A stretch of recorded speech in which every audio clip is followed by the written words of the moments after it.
Laai vir my asseblief na 1 Johannes 2.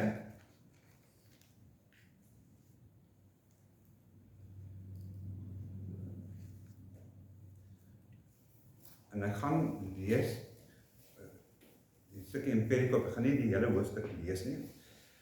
Want Johannes sê hier, nou let op die woord wat hy gebruik gereeld, ek skryf. Ek skryf aan julle kinders. Al die ding wat ons nou al van tevore gehoor het, en die rede hoekom hy skryf, hy sê, ek skryf aan julle kinders, omdat julle sondes vergewe is op grond van sy naam. Ek skryf aan julle vaders, omdat julle hom ken wat van die begin af was. Ek skryf aan julle jong mense, omdat julle die bose oorwin het. Ek skryf aan julle kinders, omdat julle die Vader ken. Ek skryf aan julle vaders, omdat julle hom ken wat van die begin af is. Die ander vertaling sê, ek het aan julle geskryf. Hy gaan na dit in 'n verlede tyd. Ek het. En in die Grieks is dit daar, ek het, eintlik die bedoeling, ek het aan julle geskryf, vaders, omdat julle hom ken wat van die begin af is. Ek skryf aan julle jong mense, omdat julle sterk is, en die woord van God in julle bly, en julle die bose oorwin het. Volgende week sal ons kyk, moenie die wêreld, of wat in die wêreld, moet die wêreld lief op die dinge wat in die wêreld sê, 53 vertaling. As iemand die wêreld lief het, is die liefde van die Vader nie in hom nie. Want alles in die wêreld, ou vertaling, wat in die wêreld is, die liggaamlike begeertes, of begeertes van die vlees, die begeertes van die oë, en die aanstellerigheid, of uiteindelik sê die grootsheid van die lewe, op grond van besittings is nie uit die Vader nie, maar uit die wêreld. En die wêreld en sy begeertes gaan verby, maar wie die wil van God doen, bly tot in ewigheid. Mag die Here sy woord sien. Kom ons dit, Vader, seën u woord, lei ons deur die Gees om dit reg te verstaan. Here, al mag ek dit nie interpreteer soos u dit wil hê nie, maar dit reg interpreteer in mense se harte. Is dit goed, dit soos dit u wil is.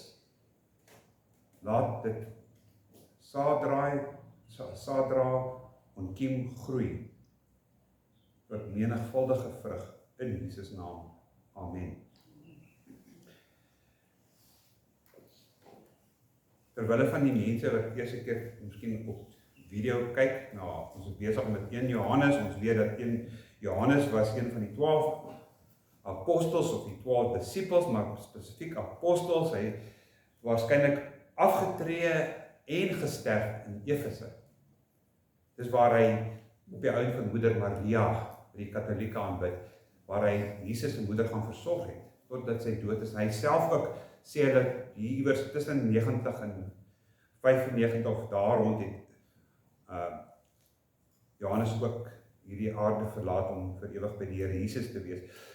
Maar dit was 'n belangrike, weer eens, Efese is so belangrik, want dit was 'n sentrale, soos ek weet nie of mense woord baker, maar dit is waar die hart van die evangelie eintlik geland het. In Efese, want hulle sê, daar was naby 40 kerke in Efese, in hierdie geweldige groot stad. En ons kan verstaan dat handelsreisigers het deur Efese getrek, mense wat kom handel, wat Rome toe gaan het, by Efese aangegaan, het handel gedryf, en daar het 'n groot kerk, baie interkulturele kerk ontstaan in Efese. Maar moet ons ook nou nie verbaas dat dieselfde Johannes, die 7 kerke waarom hy skryf in Openbaring is kerke in Efese, in daai area. As jy kan onthou, dit was Efese, kerk Smyrna, Pergamum, Thyatira, Sardis, Philadelphia, Laodicea, almal in daai area grensend aan hierdie area, of so daar's 'n stad en dan's daar 'n gebied, Efese. En inderdaad is daar 'n vuil, ek vergun my die nare woord om te sê, 'n vuil riool golf van gnostisisme aangerol gekom uit Alexandria, van dis waar hy sê, het gnostisisme begin. Onthou ons het gepraat met die nagmaal, die Egiptenare het 10 afgode gehad. En as in daardie tyd, behalwe vir Babylon, was Egipte een van die geboorteplekke van vals godsdienste. Waar dit vandag natuurlik Amerika is. Dis waar al die vals godsdienste gebore word en oorspoel in Afrika tot in Suid-Afrika en mense volg dit. Nou, hy moes inderdaad voor, ons kan verstaan hoekom hy dringend moes skryf, want ek meen na alles, hy is oor die 90 jaar oud, en hy moet 'n nalatenskap, en hy moet die kerk waarsku, want hy was die enigste oorlewende apostel. En hy sien wat gebeur met die kerk. Die kerk is besig om in 'n rigting te dryf wat ver is van die ware Jesus Christus. Net soos vandag word die regte Jesus word nie aan, baie mense dink hulle aanbid Jesus, maar hulle aanbid nie, hulle aanbid 'n pseudo alternatiewe Jesus wat aanbid word. Maar nou skryf hy in hierdie gevaar, in die aangesig, kyk hy na hierdie geweldige gevaar wat aan die kom is en al klaar begin kosvat het, want baie mense die kerk verlaat as gevolg van gnosticisme. Hulle begin kerk toe gaan en dan hou hulle op kerk toe kom, want hulle gaan liewer agter die gnosticisme, want dit is 'n lekker godsdienst, gnosticisme, want dis, wat sê hulle sê, licentious. Daar's nie geen morele perke in gnosticisme, is 'n lekker, jy sal kom na hierdie lering toe, waar Jesus net gesien word, nie as die seun van God wat sy bloed gestort het aan die kruis, sodat ons sonde kan, sodat ons, in Engels, be appeased with God, sê die evangelie.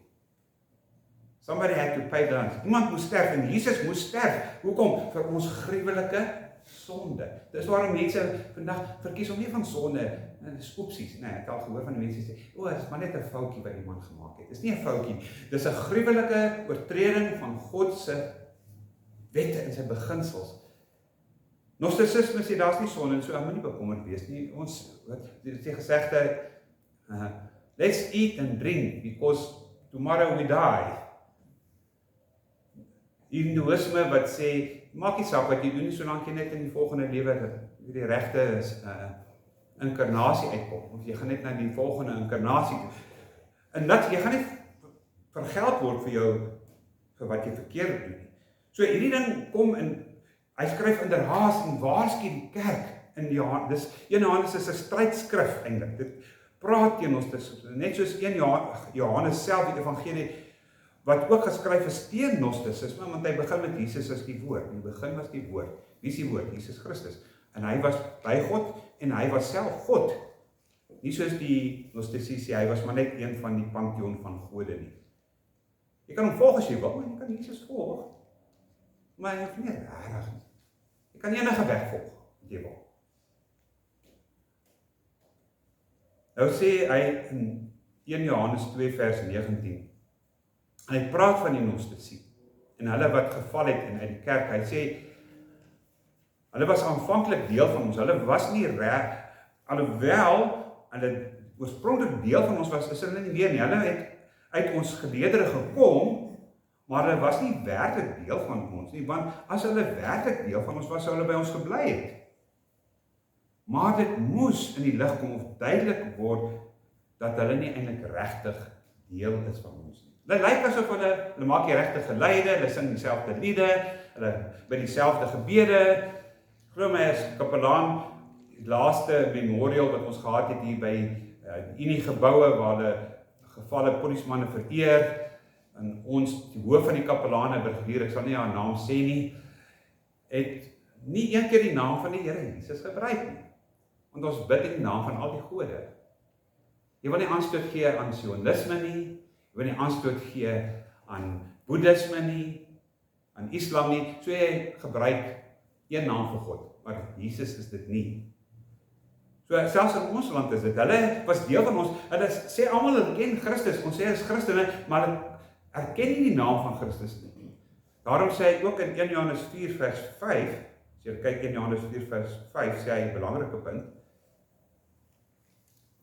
hy sê hy praat nog heeltyd van die gnostici, hulle is uit die wêreld, en hulle praat soos die wêreld, en raai wat, die wêreld luister na hulle. Kan jy dit glo? Onthou, kyk ook na Jeremia 5 vers 31.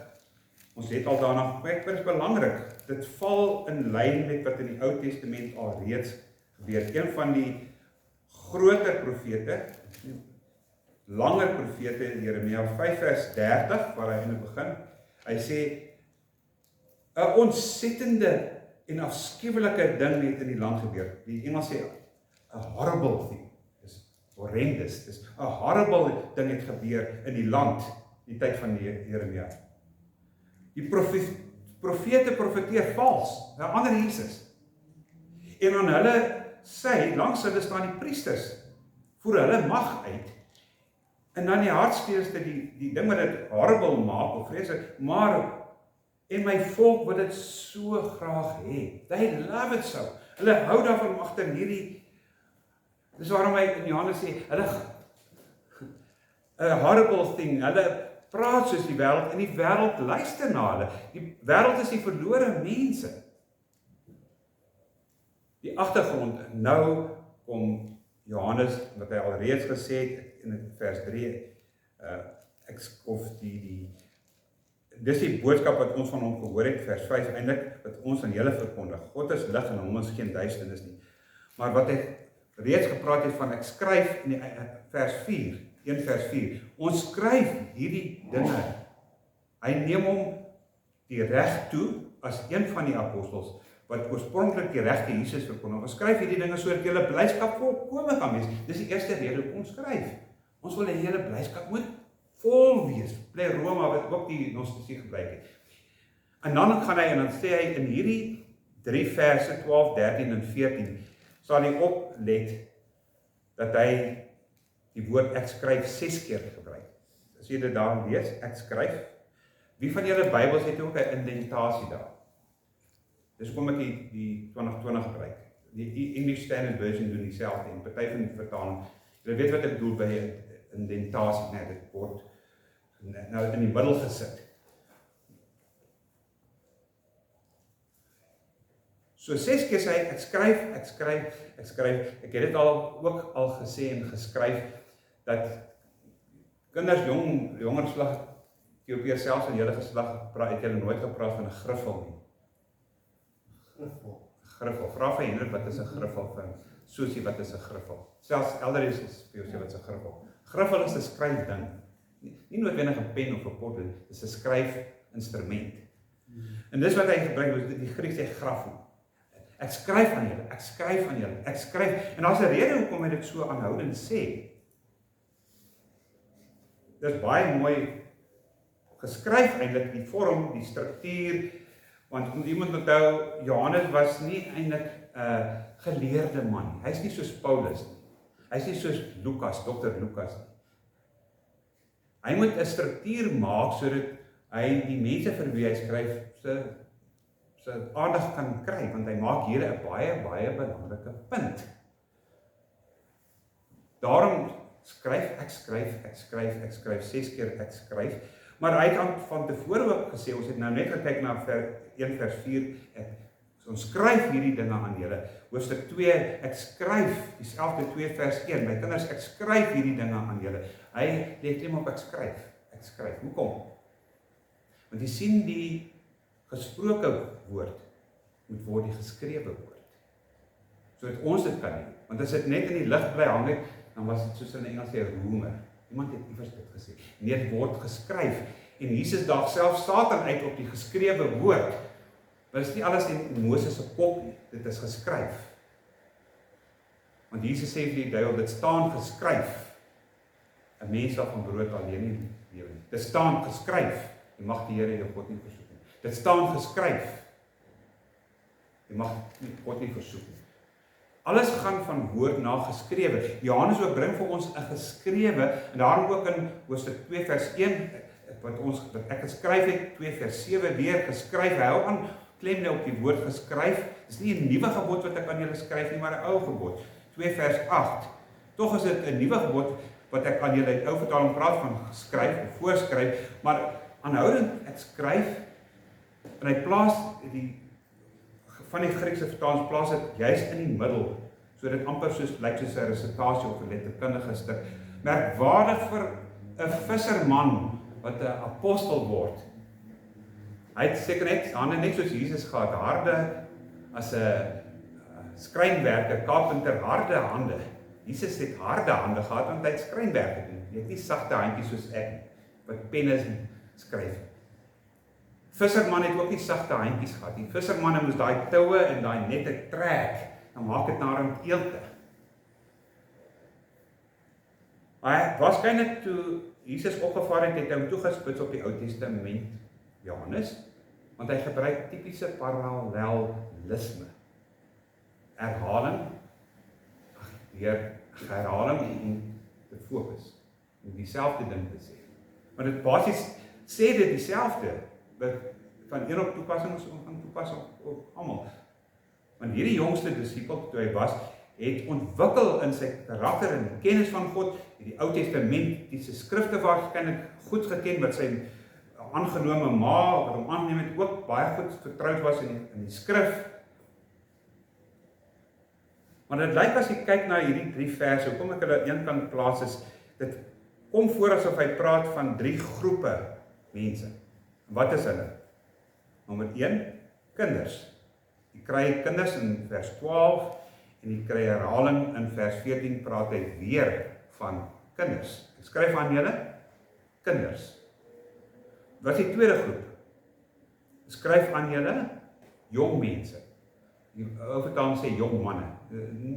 Dit praat eintlik van jong mense. Die derde groep is vaders. So dis vaders, dis kinders, dis vaders en jong mense. Sy teken aan wie hy skryf. Nou onmiddellik as ons gaan kyk, wie is kinders? Is dit regtig letterlik kinders, alhoewel die woord in Grieks word gebruik as 'n kind. Dit praat van almal wat gered is. Wie is almal wat gered is? Almal wat weergebore is. Want wat gebeur plaas in geboorte? Selfs in 'n vroulike geboorte. Daar's 'n fermentasie. Daar's 'n bevrugting. Daar's 'n ontwikkeling van 'n nuwe persoon. En hulle wat dit weet, vrouens sal weet as mans weet wat dit werklik is om te baar en kinders te hê en die kind word ontwikkel of goed of sleg. Wat jy ook al doen, hoe jy dit ook al gaan. Maar die voorveronderstelling is weergeboorte en wie gee weergeboorte? En almal weet, die Heilige Gees. Die Heilige Gees, so dis Spiritus Sanctum. Alleen hy gee weergeboorte. Dis hoekom ek gevra het, lees ons Jakobus 1 vers 18, want hy gebruik die woord deur sy wil. Niemand word weergebore deur enige mens se wil. Geen mens kan wil om 'n ander siel te verwek of weergeboorte te bring. Alleen die Heilige Gees. En hy maak wat hy wil. Ek noem dit met respek 'n vry agent. Hy doen wat hy wil, waar hy wil, wanneer hy wil, soos hy wil, want hy is die Gees van God. So, hy het voortgebring, die Heilige Gees, hy laat ook dan natuurlik groei, maar die weergeboorte, iemand het gesê, ek kan nie onthou wat het gesê het nie, if somebody say, if a person is born only once, if he's born only once, you will die twice. Vleeslik sterf in die ewige put van vuur, vir ewig sterf. So if he's born once, he will die twice. But if this person is born twice, he will die only once.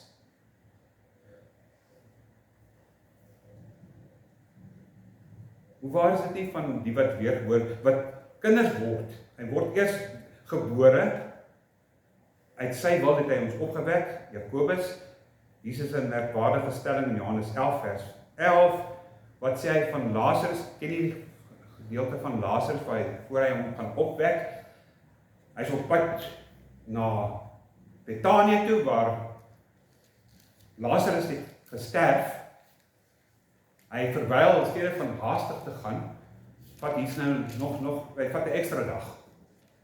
Maar nou kom dit, Jesus probeer sy disippels kalmeer, hy sê, Lazarus slaap net, hy slaap net. Kan sien na Johannes 11, nee. Jesus sê, hy slaap net, Lazarus slaap net. Ek gaan om hom wakker te maak, ek gaan hom wakker maak. En ek glo nie hulle verstaan, want die disipels sê, o Here, maar as hy slaap gaan hy gesond word. Dis nie wonderlik dat hy slaap nie. Hy gaan herstel van sy slaap. Jesus is besig om te beweeg na die punt van 'n persoon wat in Christus is, kan nie sterf nie. Ja, volgens die wêreld, dokters kan hulle jou hart toets en jou asem toets en sê hy is regtig dood, sy hart het gaan staan, hy haal nie meer asem, hy is dood. Maar in God se ekonomie slaap hy net. Onthou vir Stefanus in Handelinge 7 vers 60, en toe hulle hom vir Stefanus stenig, wat sê, en onthou Dr. Lukas was 'n dokter. Hy sê, Stefanus het ontslaap. Hy het gaan in die slaap geraak. Want hy is onmiddellik, as hy dood is, woon hy in by Christus. Hy kan nie. 'n Persoon wat homself kwalifiseer as kinders waarvan Johannes hier praat, is mense wat werklik nie kan sterf nie, hulle is kinders. Daarom begin hy met kinders, my kinders, ek skryf aan julle om die sondes, maar dit begin, julle is vergewe, julle is weergebore op grond van sy naam, die 2020 sê op grond, die ander sê, omdat julle sondes vergewe is. Julle is weergebore, want dis die eerste kwalifikasie om in Christus te wees, moet weergebore word, moet uit Gees gebore word. En daarom moet jou sondes, voor jy weergebore kan word, moet jou sondes vergewe word, en om sy naams ontwil.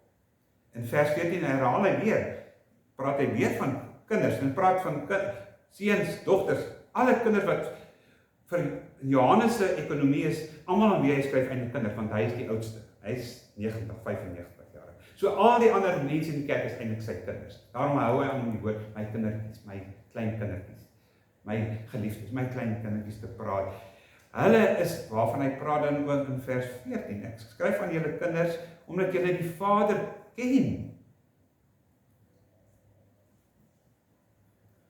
In die tweede groep, vaders. Nou onmiddellik lees hulle, hy praat van die ou ooms in die kerk. Nee, hy praat nie van die ou ooms in die kerk. Want van hierdie vaders mag miskien 20 jaar oud wees. Wie is die vaders wat hy van praat? Die vaders moet insluit moeders, vaders en moeders wat geestelik volwasse geword het. Daar's kinders wat 20 meer geestelik volwasse is as wat mense wat 60 jaar oud is en nog nooit gegroei het in Christus. Hulle is nog babietjies. Dan kry jy young adults wat eintlik klassifiseer onder vaders en moeders, want hulle het geestelik so gegroei dat hulle eintlik moet leiding gee. Vaders en moeders, ek skryf aan julle, met ander woorde, lankal reeds in die geloof staan. Interessant, die tweede groep vaders, in die Hebreëus word God na verwys as Elohim. Im is 'n meervoud. God, Ohim. Dis die meervoud, is ook grammaties, nie net die meervoud nie, maar is ook die manlike meervoud. Dis waarom hulle na God verwys, nie haar en sy, is Elohim. Dit beteken 'n meervoudige gender. Hy, die Vader.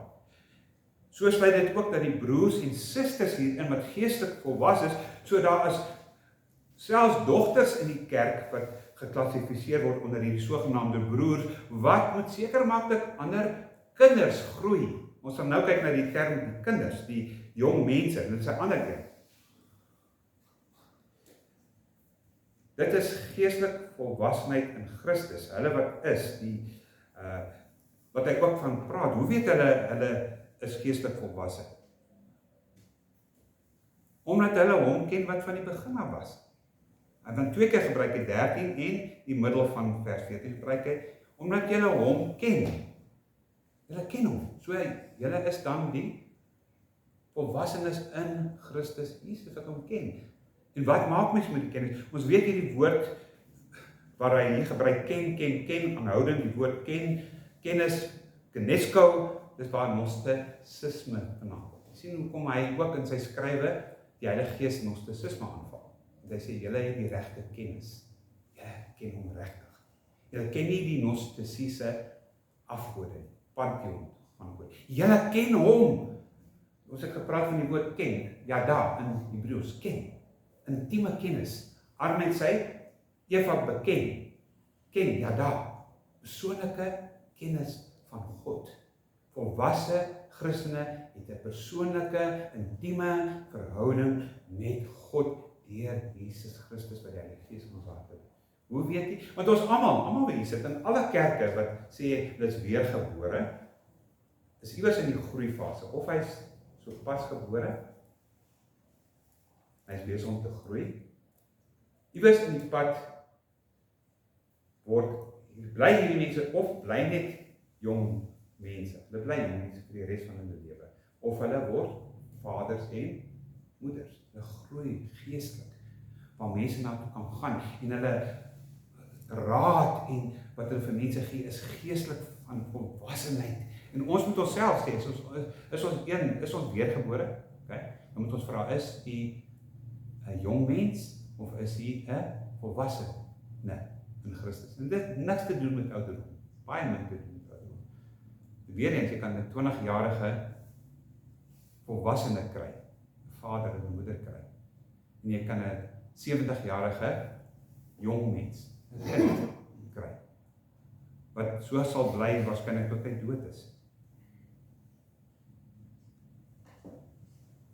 Hoe ken julle my? Deur my. Ek het aan julle hierdie ding geskryf sodat julle hom kan ken. Julle het geen verskoning om terug te val na of te val in die stryk van gnostisisme nie. Want geestelike volwassenes kan ook onderskei. Nee, ons het nie onderskei nie. Almal wat sê Jesus is Here is ons broers. Regtig? Ek glo dis volwasse nie. Dit is kinderagtig. So die persoon kan maak wat hy wil, jy kan val in die gees, jy kan blaf in die gees, jy kan jouself voorhou as die belangrikste en Jesus is jou genie wat vir jou, hierdie is kinders, dis jong mense van hulle. Van hulle is nie eens gered nie, maar hulle het te sien, hulle het geen onderskeidingsvermoë nie, hulle ken genesco nie regtig deur Jesus Christus nie. Kyk na 1 Korintiërs 12 vers 3, wat sê Paulus? En sê in hierdie verband, 1 Korintiërs 12 vers 3, en ek het altyd gewonder, wat beteken hierdie vers? Ons sal Paulus dit nou sê, maar daar is soveel mense wat sê, Jesus is die Here. Jy het dit nie al gesien nie. So elkeen wat sê, Jesus is die Here, is gered. En hy is op pad hemel toe.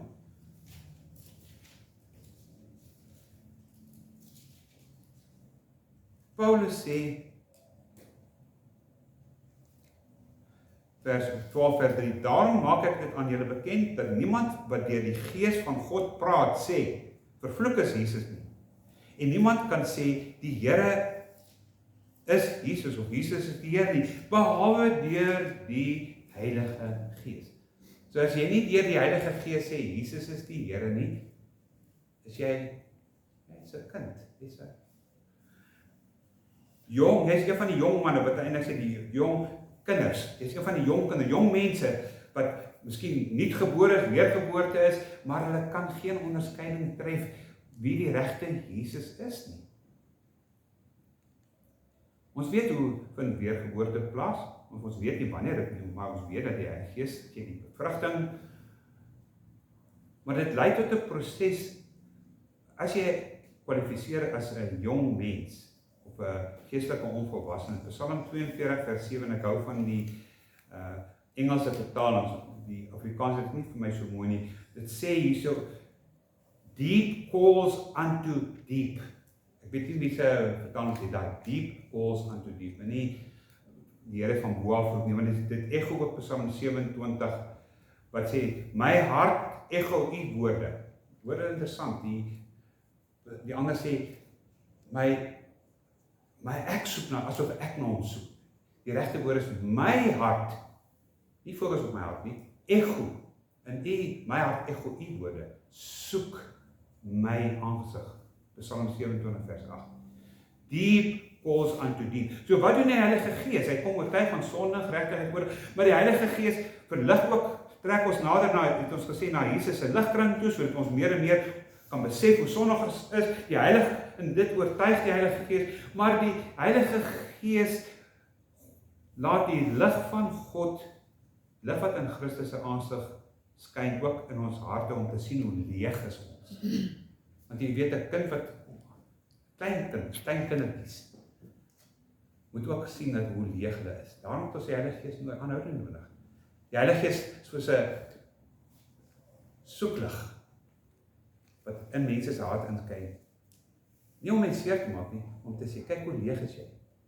Kyk hoe leeg is jy. Deep calls unto deep, dan echo jou hart God se woord, soek my aangestel. Kom laat ek jou volmaak, soos die vrou by die put. Kom laat ek jou volmaak. Drink van hierdie water.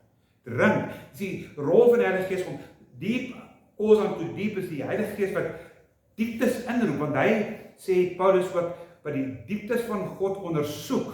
Jy ken daardie gedeelte, né? Romeine 8 vers 26. Romeine 8 vers 26 en 27. Want baie mense maak altyd hierdie gedeeltes van toepassing op my. I need myself.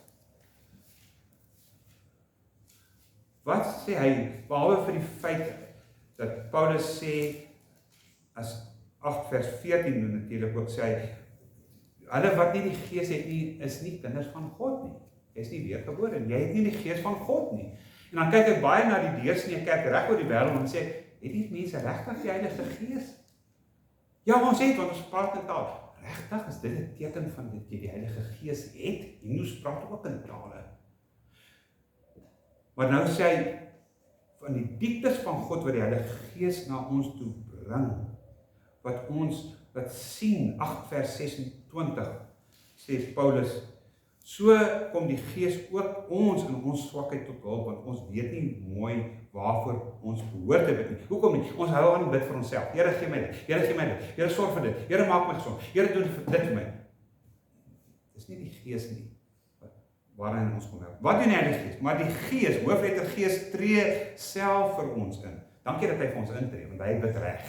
Ons bid verkeerd. Dis dit nie so as ons bid ons Vader, ons begin eers by ons, dan eindig ons by God. Eers my heerlikheid en dan God se heerlikheid. Jesus sê nee, kom ek vertel julle hoe julle moet bid. Eers my heerlikheid, dan julle heerlikheid. Dat ek eers eet, dan kan julle eet. Nou sê hy Heilige Gees tree in vir ons met onuitspreeklike sigtinge. Hy wat die harte deurgrond, deep calls unto deep, hy wat die harte deurgrond, weet wat die bedoeling is van die Gees is, dat hy volgens die wil van God vir die heiliges intree. Sê, hy wat die harte, wat God se dieptes, die Heilige Gees ondersoek God se dieptes, en hy wil dit in ons inroep. Dis waarom die Heilige Gees, Here, bring die Gees om die dieptes van God ook, dat ek vol kan word, oorloop van u, roep sy dieptes, bid vir sy Heilige Gees, bid.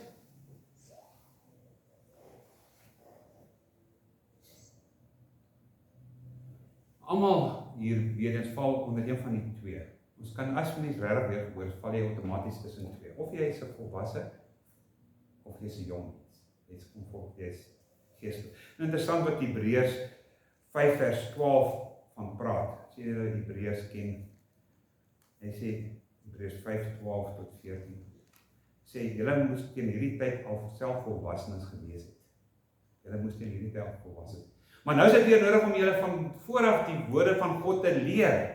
En julle behoefte is na melk en nie vaste spys. Julle moes nou al daar gewees het. Julle moes volwasse nou al gewees het. As kinders van julle so gou terug. Julle moes nou al gegroei het, maar julle is nykos. Die woord wat hy daar gebruik, nykos, is waar die woord nappies vandaan kom. Grieks, nykos, nappies. Julle dra nog nappies. Julle wil nog 'n natiekiebottel drink. Julle moes nou al geestelik volwasse en ander mense geleer het, maar julle bly kinders. Julle bly suigelinge. Word groot. Daarom het Johannes aanhoudend skryf. Ek skryf aan julle, kinders. Julle is gered. Ek skryf aan julle jong mense. Julle is sterk. Anders sou julle nooit kinders geword nie. Julle is sterk en die woord van God moet in julle bly en dit in julle bly en meer in julle bly en julle daardeur kan julle die bose oorwin. En hoe bly ons? Hoe groei ons van kinders na volwassenes? 1 Johannes 3 vers 24. En dit is wat ons vir onsself moet aanhou. Ek is nie geestelik volwasse nie. Hy sê, en wie sy opdragte gehoorsaam, bly in hom en hy in hulle. En hieraan weet ons dat hy in ons bly, deur die Gees wat hy aan ons gegee. So die opdrag, bly in my woord. Vertoef in my woord, as jy wil groei tot volwassenes. Sodat jy nie deur elke wind van lering, soos Jakobus van praat en ander ook praat rond, Hebreërs van praat rondgeslinger word deur die wind en elke doctrine of teaching en elke leer, bly in my woord, dan sal ek in julle bly. Kom ons maak applikasie. Volwassenes, hulle wat leiding gee aan jong mense, aan onvolwasse. Volwasses moet leiding gee aan onvolwassenes, dus kom ons in 'n liggaam ingeroep word, sodat ons mekaar kan opbou, mekaar kan herinner. Die Bybel sê die woord van Christus, die geskrewe woord, ek skryf, sê dit. Net soos die ouers en die kinders by die Pasga moes herinner aan wat Christus gedoen het. En is dit nie so vandag, ons kry baie geestelike kinders van die Here wat ly aan ADHD. Almal ken ADHD, né? Dat seker ook al vir jou sê ADHD. Weet wat sê George Jones van ADHD. Maar daar's mense wat ly aan geestelike ADHD. Nee. Dis 'n probleem met deficiency of attention. Lydia is ook ADHD, haar broer en almal ADHD. Dit is die eerste ding wat ek kan sê, ADHD. Dis nie so ernstig nie as die regte geestelike ADHD. Wat is geestelike ADHD? Jy kan nie jou fokus op Christus hou nie. Jou kop word heeltyd weggeskuif van Christus. Het jy daar agtergekom? Satan wil dit graag doen. Hy wil nie jy moet op Christus fokus nie, man. Gaan lees die koerante, gaan luister YouTube, gaan kyk hierdie movie, gaan kyk. Dit voed jou. Kan jy volwasse word in Christus deur hierdie dieet te volg? Dis 'n dieet. Dan sê selfs met ADHD moet jy regte kos eet. Jy moet. Mens kan nie groei geestelik as jy daai deficiency het nie. As jy nie reg eet nie. Die meeste mense eet 80% in die kerk vandag, 80% van die wêreld se goed. 20% in die skrif. Ja, dis kom 'n bietjie tyd. Dis hoekom die kerke leeg is. Baie kerke is leeg. En mense wil nie gefokus word op Christus. Ons is nie hier om na Driese gesanik en geprediking en se skree en gebolderheid. Ons kom om Christus te verheerlik. Ek, soos 'n spons, ek kan nie genoeg van hom kry nie. Ek kan nie met 20% doen nie. Ek kan nie eers met 50%. Here gee my meer. Diepte roep na diepte. Heilige Gees is nie daar nie. Hy roep nie in die diepte, want hy is nie daar nie.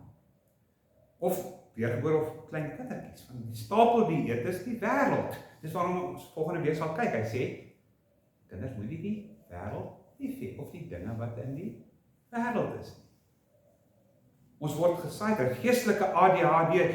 Wat sê Kolossense bedink? Kolossense sê Paulus ook 'n mooi gedeelte wat mense al seker al gelees het. Kolossense 1 vers 3 sê, elke keer wanneer ons vir julle bid, dank ons God, die Vader van ons Here Jesus Christus. Dit doen ons, want ons het gehoor dat julle geloof aan Christus Jesus, die liefde aan julle is. As ek by 1, hoofstuk 3 sê hy, as julle dan saam met Christus opgewek is, anders as julle weergebore is, as julle saam met Christus opgewek het, streef na dit wat daar bo is. Dis weergebore, daar bo. Ons is uit die hemel gebore, nie van onder nie.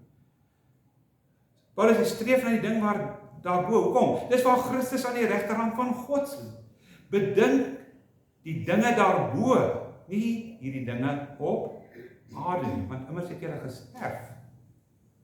Is julle saam met Christus kruisig en is julle nou in hom. En dan kry ons met 1 Jakobus, wat soos hy vir ons lees het, hy sê, moenie twyfel nie, as jy bid, is teken van geestelike volwassenheid, as jy bid jy met geloof. Vaders, julle moet dit aan die kinders, As kinders, jong mense in die geloof begin twyfel, die vaders en moeders moet vir hulle sê, nee, moenie twyfel nie. Moenie ADHD wees, moet jou gedagtes laat dwaal, hoe gaan ek dit in die wêreld oplos, gaan ek ABC, gaan ek C, B, D en E dan doen. Fokus op Christus.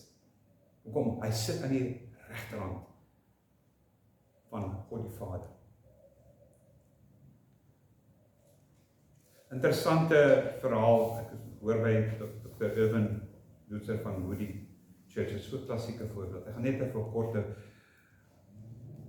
voorbeeld gebruik. Hy sê, hy praat van homself, ek weet nie was hy nie, hy sê hy was op 'n vliegtuig, dit was op pad om te vlieg.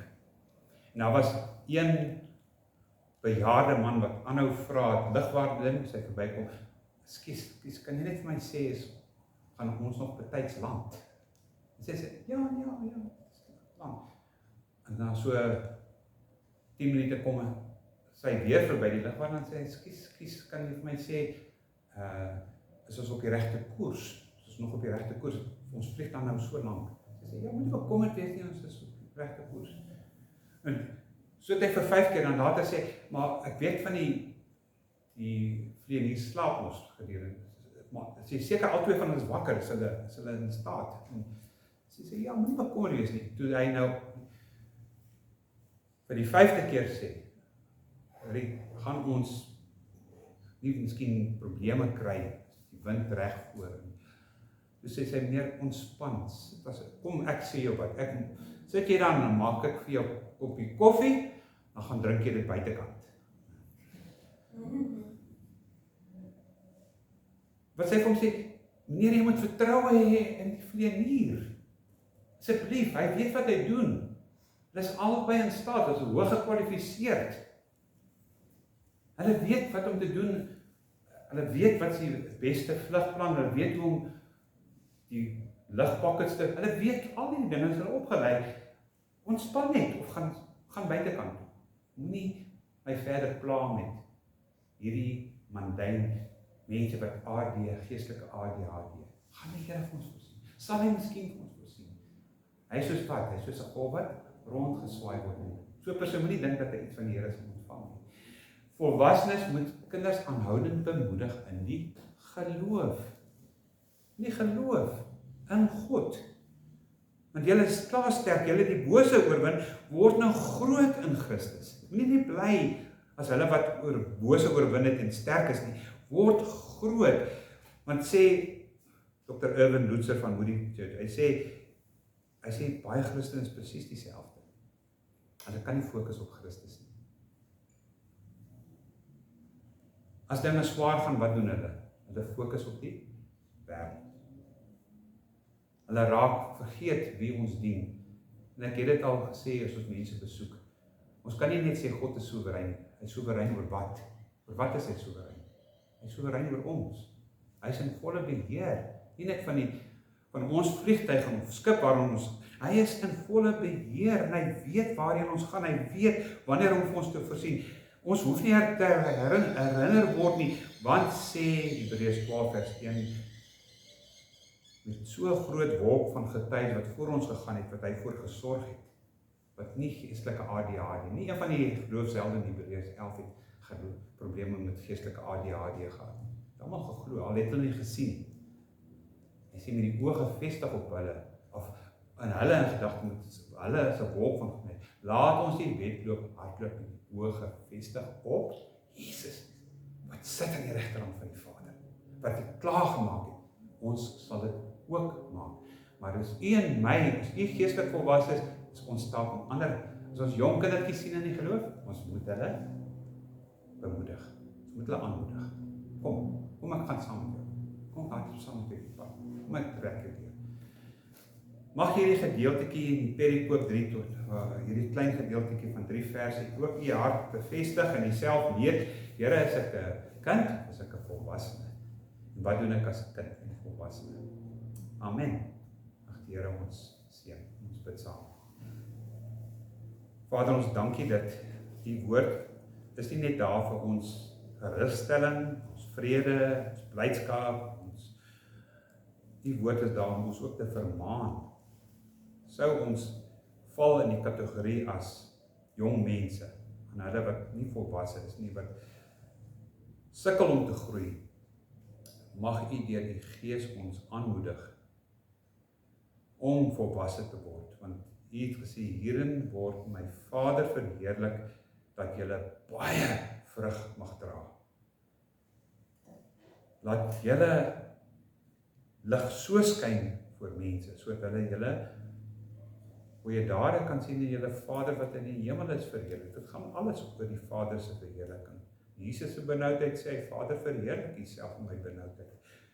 Mag ons volwasse word wat ander aanspoor. Mag ons deel wees van die wolk van getuienis wat geglo het, en dit is hulle tot geregtigheid gereken. Mag ons ook deel wees van daardie wolk en kyk na die jong kinders, die wat nog nie weergebore is nie. Here, bid vir hulle wat nog nie weergebore is, en dat hulle tot geboorte sal kom, sodat hulle kan begin groei vir U heerlikheid, sodat hulle volwasse kan word vir U heerlikheid. Dankie dat U deur die woord nog met ons spreek en ons aanmaan, ons vermaan, sodat ons kan wees tot lof en heerlikheid van U naam. Ons dankie daarvoor in Jesus naam.